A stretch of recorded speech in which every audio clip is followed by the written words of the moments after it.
It has a title because it was first a blog post, and I modified it into being speech. So I called it The Lost Virtue.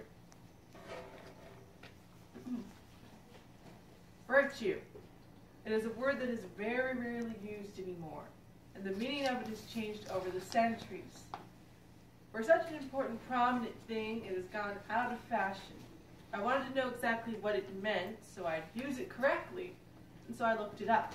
According to the dictionary, virtue is moral excellence, goodness, righteousness, conformity of one's life and conduct to moral and ethical principles, a good or admirable quality or property, effective force, power, potency.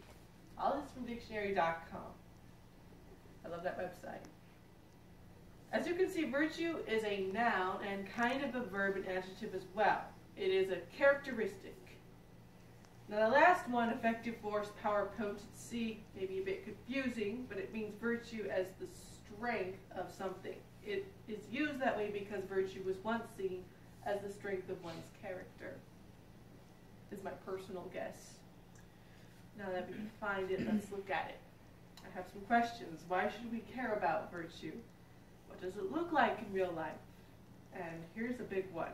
How can I possibly make virtue seem relevant to people when we don't even use the word often, if at all? Well, virtue has a huge place in my thought life, though I typically call it morality. My blog posts are geared to encourage people to virtue. I think about it a lot. I believe in the importance of it. I'm just going to move this a little bit forward. There we go. I almost daily feel the sting of a country that has thrown virtue out with excellence. It has embraced mediocrity, and it has shamed the wise and intelligent.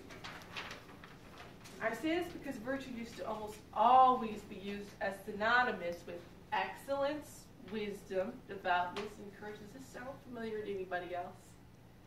When one of these things is neglected, eventually all of them are.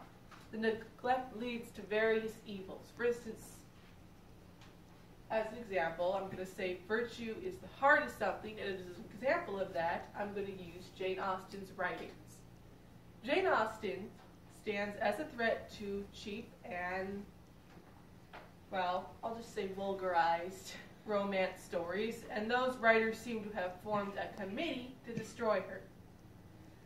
She threatens them with her character's devotion to excellence, sense, and proper feeling, along with respect and humor.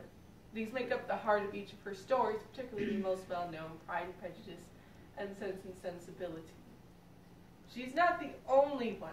What about the other good stories that are being changed? What about the historical figures who are being mocked? What about the books that are being censored from schools because they are supposedly racist? When is someone going to stand up and say, enough? Well, even if you complain about it, people will quickly tell you are just too picky. You are left wondering, what happened to standards, i.e. excellency? Well, I'll tell you, it's the loss of virtue. Less than 100 years ago, people began to reject age-old morality and embrace a new kind that was in fact as old as the hills, dispensing with things like manners and respect and tradition. To this day, tradition is demonized by many sources. We've seen ups and downs since, the Roaring '20s, but as we've yet to see a real restoration of principle in our modern time. The thing is, you can't just talk about virtue to people. You have to teach them to recognize it. Virtue is something that must be cultivated, and that is why it was supposed to be incorporated into schooling. C.S. Lewis thought the purpose of education was to teach a student what he or her ought to feel about things, not by brainwashing, but by teaching him to perceive value. But people began to teach the children that value didn't exist, being hypocrites, for they said it was better to think that way, thereby ascribing value to their own philosophy. All they really taught the children was to scorn everything that was not cold, hard fact. Lewis called this men without chests, and showed how such thinking would abolish mankind. It also abolishes virtue. Remember when I said virtue was akin to devoutness? Well, devoutness basically means being devoted to a faith and the reverence of it. You cannot have either without valuing things you cannot see, such as God or ideals or understanding and wisdom, all things that are not cold hard facts. Without valuing these things we cannot see, we won't be able to know virtue. Without knowing virtue, we cannot feel deeply. Without feeling, we are not mature human beings. This point was made in that show Girl Meets World. Mr. Matthews pointed out that until you feel things, powerful things, you're not a full human being. Which is, as the show made the point, a lot of the problem with living online is it's not real enough. But you have to feel the right things, and you learn to feel good by practicing virtue. You know your lack of it when you have only bad feelings.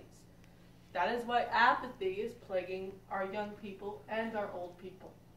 There is a lack of virtue in the influences that surround us. Virtue is often demeaned as the boring way of life.